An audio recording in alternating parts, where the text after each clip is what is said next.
Hello, hello, hello. Mamasura tayo. Ayan, dami tayong basura ng mga buki dito. Ayan, basurahin natin mga kalabs. O, para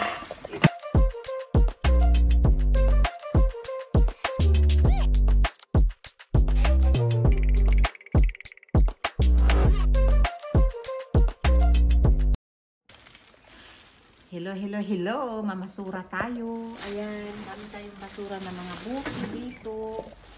Ayan, basurahin natin mga kalabs. O, para i-transform natin ito ng pera. Ayan. Ang daming ito dito. Uy, ang daming basura.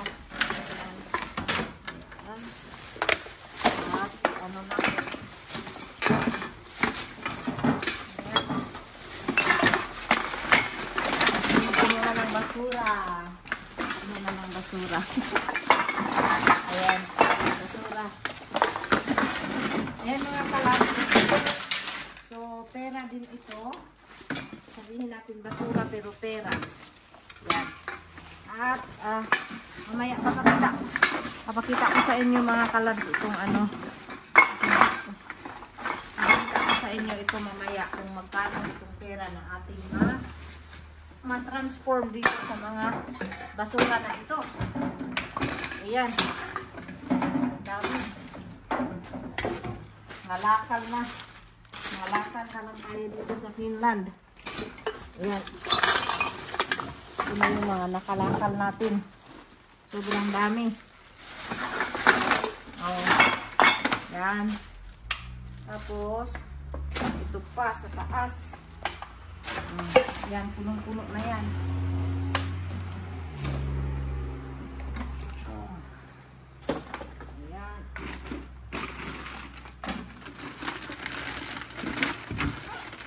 Ayan, dami.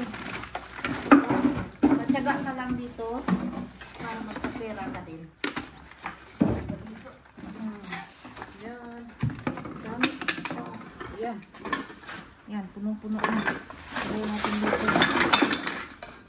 Ayan, sobrang dami na. Oh, ayan. Punong-puno na yan. So, alis na ako. Alis na ako.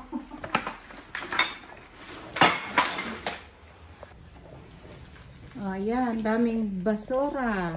Ayan, daming basura. So, ilalagay natin ito sa, ano, sa plastic.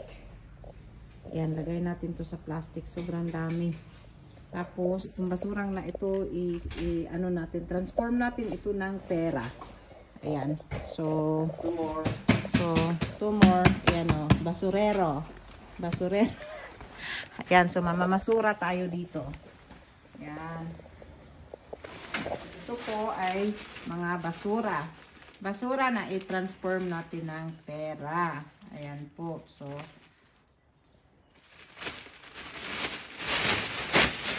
yan.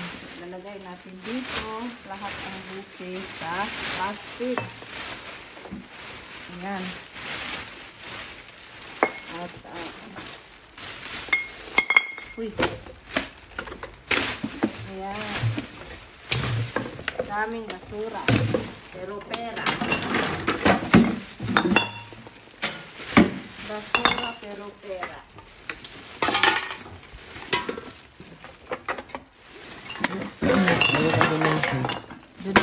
Donation. Uy. Okay.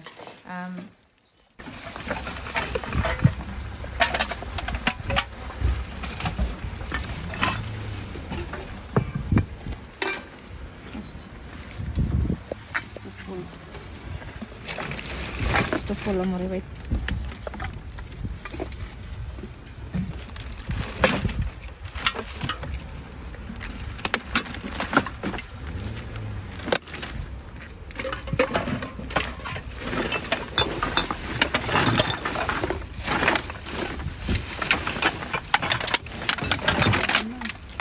Let's go na. Let's go.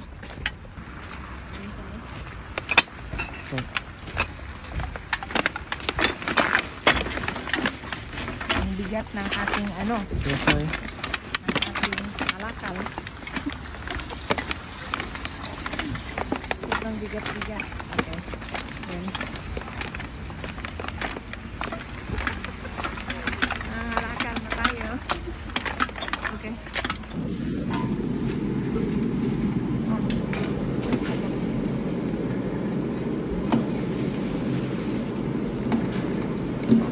broken.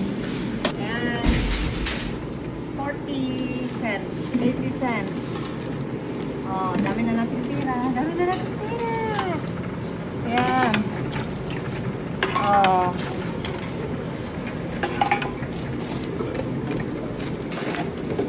Kalakal na tayo nito. So, ito yung kalakal natin. Wait po. Ayan. Ayan po. Ilagay natin yung mga nakakalakal natin dito. Ayan. So, 85 na. 3 na.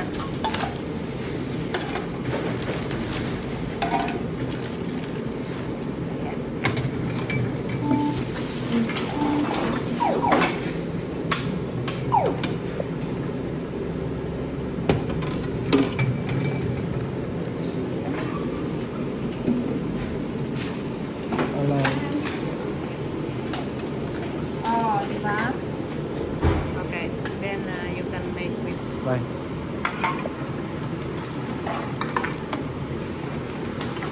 Yan. May mga kalabs, no? Ating mga nakalakal. Yan.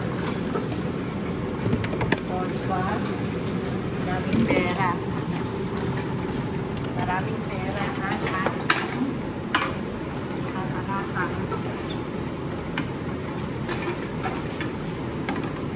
Yan. Punong-puno. Ang pera. Sa labas.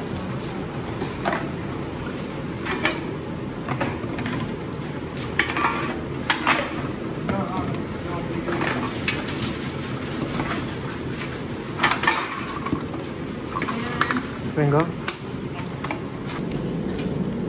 Oh, ayan. Oh, diba? May pang-ulam na tayo. Mary? Oh, so ayan mga kalabs, meron tayong 16 euro na pera dito sa ating nakalakal. Ayan. Oh, di ba? Ang ganda. Ganda. Oh, di ba? Mayaman na tayo ulit. Oh, ayan. Anong nabili mo? Anong nabili mo? Anong nabili mo? Ayan, dami niyang nabili. Tapos meron pa tayong pera na iwan. Oh, di ba? Ayan. Oh, may pera pa tayong naiwan. Ayan na. Doon. Dami niyang nabili. Ayan. So, yun ang bunga ng ating pangalakal. The next day. Hello. Magluluto tayo ng talong na sauce. Ayan. So, talong lang ang ating lutuin, mga kalabs, kung minamahal. Ayan. Nagluluto lang ako ng sauce kasi alam mo naman yung ating family ay ano, dito natin sa malapit ilagay para makita yung ating niluluto. Ayan. Oh, nilulutong ano, talong yan siya. Talong na inano ko, ginawa kong parang grind meat. Yan. So, yan ang ano namin kasi hindi naman talaga magandang kain palagi tayo ng ano, ng meat. So, minsan-minsan lang tayo magmi-meat. So, magka-karni ba? Kay dili gyud ayo ang karni sa kuan, sa katawan.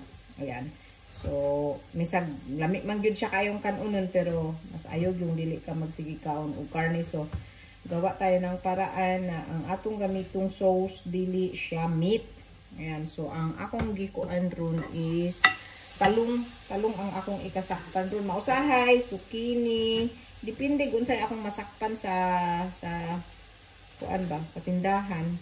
Karon kay ang akong gikuan talong na ako ni siyang butangan og sauce dayong unya. Magluto na lang ko og pasta para ani ba.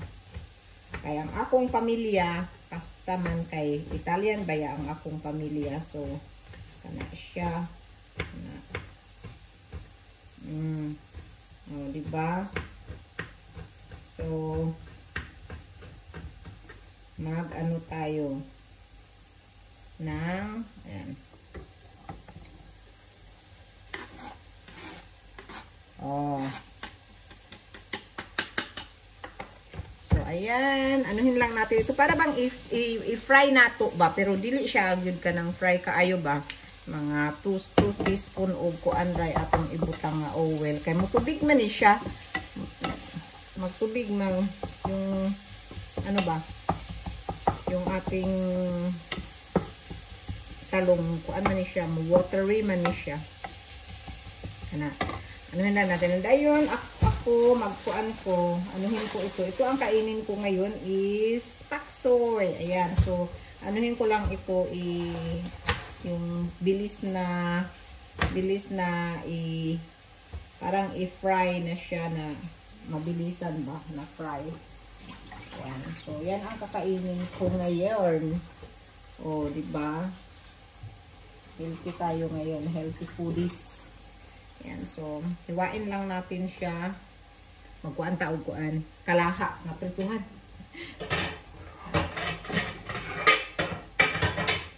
Kani siya. Oh, sunog atong kuan ani, atong selfie stick ba? Kana. Ayan, so, maglagay tayo dito din ng apoy. Ayan. Tapos, mag-slice lang ako ngayon ng garlic para dito. Ayan. O. Hiwain ko lang ito ng ganito.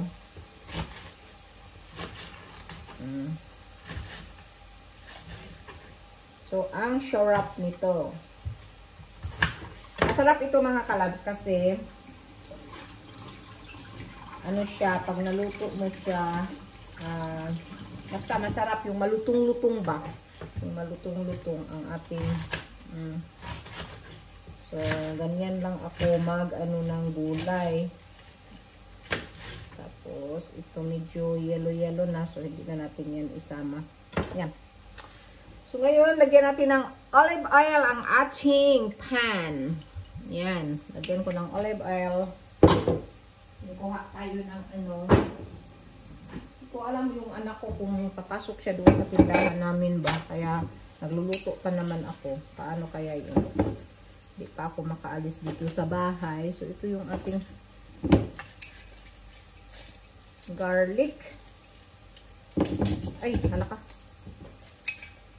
Oh, yan. Meron pala dito ang garlic. Ayan. So, ito ay anuhin ko lang ito. Yung parang ganyanin para dito sa aking vegetables. Ayan. So, ilagay ko lang siya sa pan hanggang pag nag-ano na siya, nagkisi-kisi na siya. Oh, ready na siya.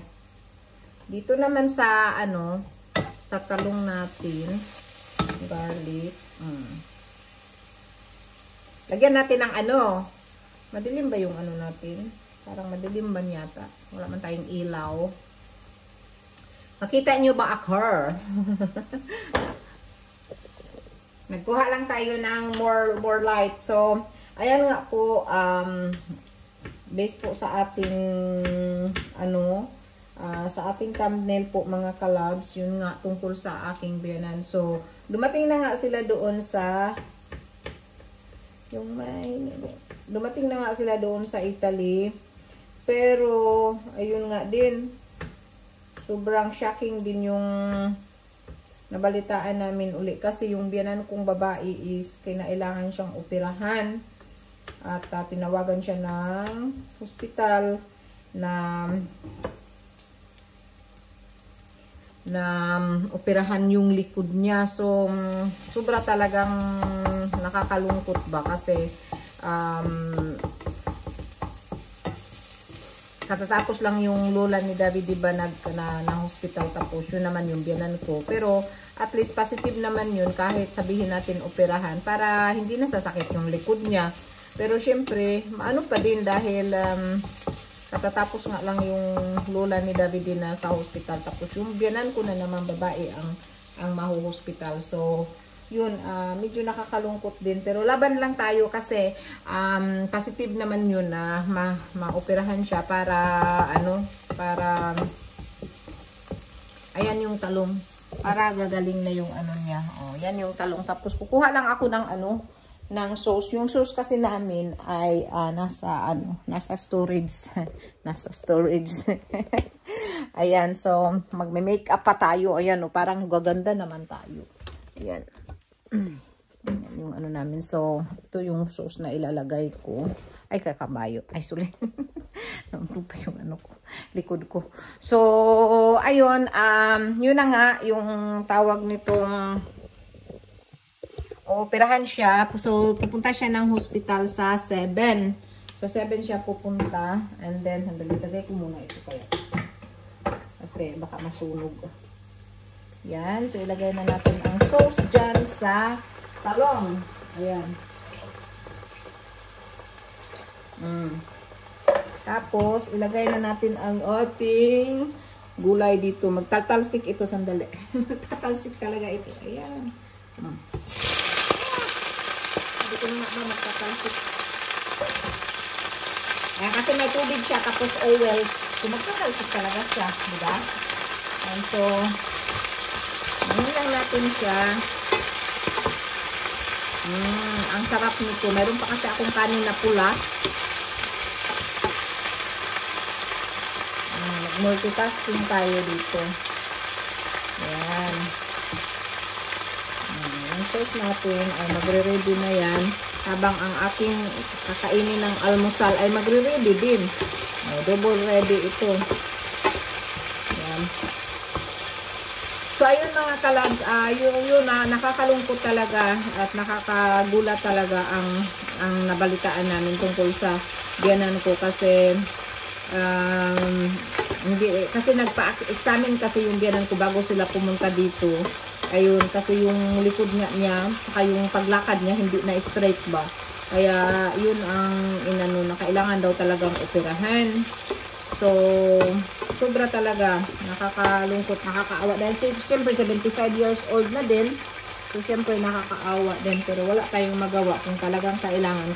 So, lagyan natin ng oyster sauce ko para namang mayroong kunting lasa ang ating niluluto.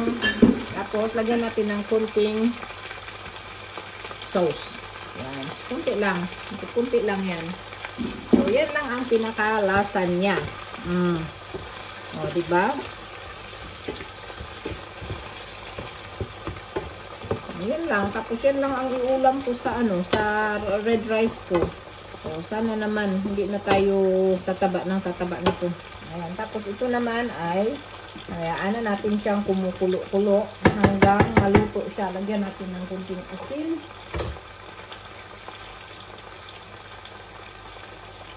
Hindi naman umaangas yung asin ko. Ayan. Magas na. Yan. So, isasauli na natin ang ating garlic. Yan. Sa loob. At ito'y hihintayin na lang natin medyo maluto siya. Ayan. Super sarap talaga nito. Ayan. So, hinaan din natin itong isa. At lalagyan natin ng sakit. So, ayan mga kalabs, sabihin na lang natin na medyo malungkot kami, pero laban lang tayo. Nandiyan naman si God na talagang anuhin tayo, yung i-guide tayo sa lahat ng mga pangyayari sa mundo. Yan. So, trust lang natin si Lord na nandyan siya palagi para sa atin. Yan. Yan na. So, thank you so much.